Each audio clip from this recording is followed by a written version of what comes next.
عبداللہ طاہر جب خراسان کے گورنر تھے اور نیشاپور اس کا دارالحکومت تھا تو ایک لوہار شہر ہرات سے نیشاپور گیا اور چند دنوں تک وہاں کاروبار کیا۔ پھر اپنے اہل و عیال سے ملاقات کے لیے وطن لوٹنے کا ارادہ کیا اور رات کے پچھلے پہر سفر کرنا شروع کر دیا۔ انہی دنوں عبداللہ طاہر نے سپاہیوں کو حکم دے رکھا تھا کہ وہ شہر کے راستوں کو محفوظ بنائیں تاکہ کسی مسافر کو کوئی خطرہ لاحق نہ ہو۔ اتفاق ایسا ہوا کہ سپاہیوں نے اسی رات چند چوروں کو گرفتار کیا اور امیر خراسان عبداللہ طاہر کو اس کی خبر بھی پہنچا دی، لیکن اچانک ان میں سے ایک چور بھاگ گیا۔ اب یہ گھبرائے، اگر امیر کو معلوم ہو گیا کہ ایک چور بھاگ گیا ہے تو وہ ہمیں سزا دے گا۔ اتنے میں انہیں سفر کرتا ہوا یہ لوہار نظر آیا۔ انہوں نے اپنی جان بچانے کی خاطر اس بے گناہ شخص کو فوراً گرفتار کر لیا اور باقی چوروں کے ساتھ اسے بھی امیر کے سامنے پیش کر دیا۔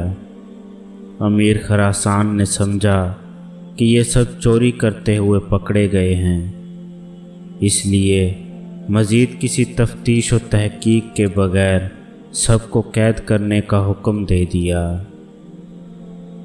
نیک سیرت لوہار سمجھ گیا کہ اب میرا معاملہ صرف اللہ جل شانہ کی بارگاہ سے ہی حل ہو سکتا ہے اور میرا مقصد اسی کے کرم سے حاصل ہو سکتا ہے۔ لہٰذا اس نے وضو کیا اور قید خانے کے ایک گوشے میں نماز پڑھنا شروع کر دی۔ ہر 2 رکعت کے بعد سر سجدے میں رکھ کر اللہ تعالیٰ کی بارگاہ میں رقت انگیز دعائیں اور دل سوز مناجات شروع کر دیتا اور کہتا، اے میرے مالک، تو اچھی طرح جانتا ہے میں بے قصور ہوں۔ جب رات ہوئی تو عبداللہ طاہر نے خواب دیکھا کہ 4 بہادر اور طاقتور لوگ آئے اور سختی سے اس کے تخت کے چاروں پہیوں کو پکڑ کر اٹھایا اور الٹنے لگے۔ اتنے میں اس کی نیند ٹوٹ گئی۔ اس نے فوراً وضو کیا اور اللہ تعالیٰ کی بارگاہ میں 2 رکعت نماز ادا کی۔ اس کے بعد دوبارہ سویا تو پھر وہی خواب دیکھا۔ اس طرح 4 مرتبہ ہوا۔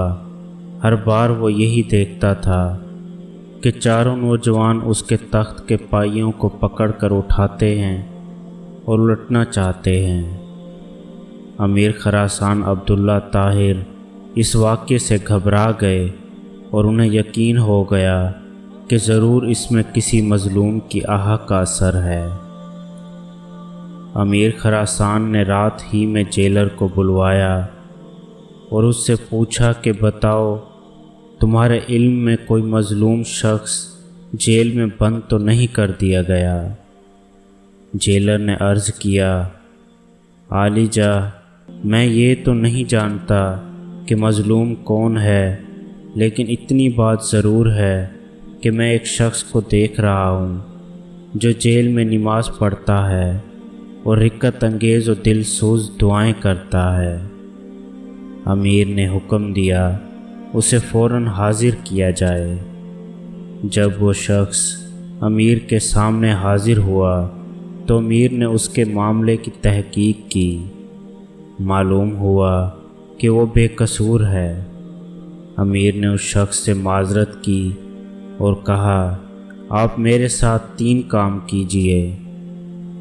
پہلا، آپ مجھے معاف کر دیں۔ دوسرا، میری طرف سے 1000 درہم قبول فرمائیں۔ اور تیسرا، جب بھی آپ کو کسی کام کی پریشانی درپیش ہو تو میرے پاس تشریف لائیں تاکہ میں آپ کی مدد کر سکوں۔ نیک سیرت لوہار نے کہا، آپ نے جو یہ فرمایا ہے کہ میں آپ کو معاف کر دوں تو میں نے آپ کو معاف کر دیا، اور آپ نے جو یہ فرمایا کہ 1000 درہم قبول کر لوں تو وہ بھی میں نے قبول کیا، لیکن آپ نے جو یہ کہا ہے کہ جب مجھے کوئی مشکل درپیش ہو تو میں آپ کے پاس آؤں، یہ مجھ سے نہیں ہو سکتا۔ امیر نے پوچھا یہ کیوں نہیں ہو سکتا؟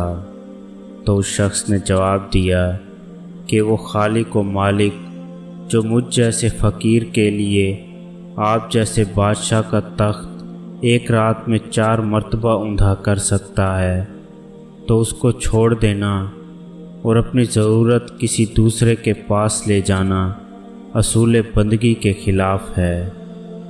میرا وہ کون سا کام ہے جو نماز پڑھنے سے پورا نہیں ہو جاتا کہ میں اسے غیر کے پاس لے جاؤں؟ یعنی جب میرا سارا کام نماز کی برکت سے پورا ہو جاتا ہے تو مجھے کسی اور کے پاس جانے کی کیا ضرورت ہے؟